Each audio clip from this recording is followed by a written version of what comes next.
اعوذ باللہ من الشیطان الرجیم بسم اللہ الرحمن الرحیم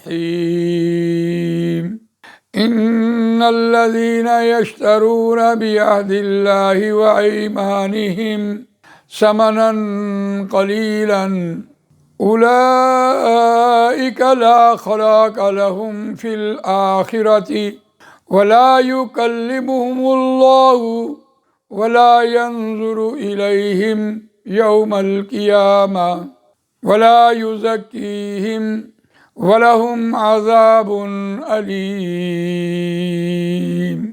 آمنت بالله صدق الله العظيم رب اشرح لي صدري ويسر لي أمري واحلل عقدة من لساني يفقهوا قولي اللهم أرنا الحق حقا وارزقنا اتباعه وَأَرِنَا الْبَاطِلَ بَاطِلًا وَارْزُقْنَا اجْتِنَابَهُ آمین یا رب العالمین۔ دوستو اور بزرگوں، سورہ آل عمران آیت نمبر 77 آپ کے سامنے تلاوت کی ہے، اور یہ یہود کی ریشہ دوانیاں، یہود کی عادتیں، یہود کی شرارتیں، یہود کے مکر و فریب دو رکوعوں میں بیان ہوئے، اور یہی مضمون سورہ بقرہ میں مختلف مقامات پر بیان ہوا۔ سورہ بقرہ میں 10 رکوع یہود کے بارے میں ساری معلومات وہاں بیان ہو گئی۔ آیت کا روان ترجمہ سنتے ہیں، لیکن دلچسپ بات یہ ہے کہ ان کے لین دین کے بارے میں بات ہو رہی تھی کہ اگر آپ نے ان کو امین ٹھہرایا تو ان میں سے کچھ ایسے ہیں جو آپ کو بر وقت آپ کی پیمنٹ واپس کر دیں، لیکن ان میں سے کچھ ایسے بھی ہیں کہ جن کے سر پر آپ کھڑے ہو کر 1 دینار بھی ان سے واپس نہیں لے سکتے۔ تو اس پر وعدہ خلافی اور عہد کو توڑنا اور اللہ کا خوف نہ ہونا، اس پر وعید آئی، اور یہ جو آیت بیان ہو رہی ہے اس میں بھی ان کے ایک دوسرے پہلو کی طرف اشارہ کیا گیا کہ جو اللہ کی آیات کو بیچتے تھے، ان کے علماء کرام، ان کے جو بڑے لوگ تھے، جو دیندار لوگ تھے، جو ان کے واعظین تھے، وہ بھی ان آیات کو بیچتے، قسمیں اٹھاتے۔ ظاہر بات ہے منافق کی 4 اقسام میں، جب بولے جھوٹ بولے، جب وعدہ کرے وعدہ خلافی کرے، اور امانت رکھوائی جائے تو وہ بھی خیانت کرے، اور ذرا سی بات پہ قسمیں اٹھائے۔ اور اس آیت میں خاص طور پر ان دونوں کا ذکر کیا گیا، ایک ان کی وعدہ خلافی اور ان کی جھوٹی قسمیں۔ تو آیت کا روان ترجمہ سنتے ہیں، ان الذین یشترون بعہد اللہ وایمانہم ثمنا قلیلا، بے شک وہ لوگ جو بیچتے ہیں اپنے وعدوں کو تھوڑے مول کے عوض۔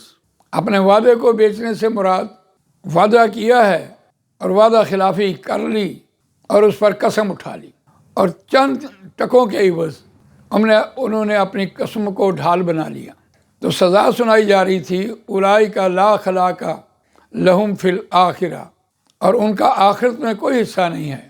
ظاہر بات ہے اگر ایمان بالآخرت ہو تو جھوٹ بولے گا انسان، مرنا ہو اٹھنا ہو۔ ولا یکلمہم اللہ، اور اللہ ان سے کلام بھی نہیں کرے گا۔ ولا ینظر الیہم، اور نہ ان کو مہلت دے گا۔ یوم القیامت، قیامت کے دن۔ ولا یزکیہم، اور نہ ان کو پاک صاف کرے گا۔ ولہم عذاب علیم، اور واسطے ان کے دردناک عذاب ہے۔ یہ بالکل اسی طرح ہے جیسے آپ نے کسی کو کام سکھایا، اور جب اس کے ہاتھ میں فن آ گیا تو اس نے اپنا مارکیٹ سے مول لگوا لیا، وہاں سے زیادہ پیسے لیے اور آپ کو چھوڑ گیا۔ جب آپ نے ان کا پیچھا کیا تو انہوں نے قسم کھا لی کہ میں نے تو اب قسم کھا لی ہے، میں وہاں سے واپس نہیں آ سکتا۔ بالکل یہی حال آج ان جماعتوں کا ہے۔ ایک جماعت سے دوسری جماعت میں آدمی چلا جائے، وہاں سے مال کی آفر ہو، اور یہ ہر طبقے میں۔ آپ علماء کرام کو دیکھیں تو آیات بیچتے تھے، تعویذ اور ٹونا، اور آیات غلط لکھ کر منسوب کرتے تھے قرآن مجید کے ساتھ، یا وہ توریت کے ساتھ منسوب کرتے تھے، تو اس کے عوض پیسے لیتے۔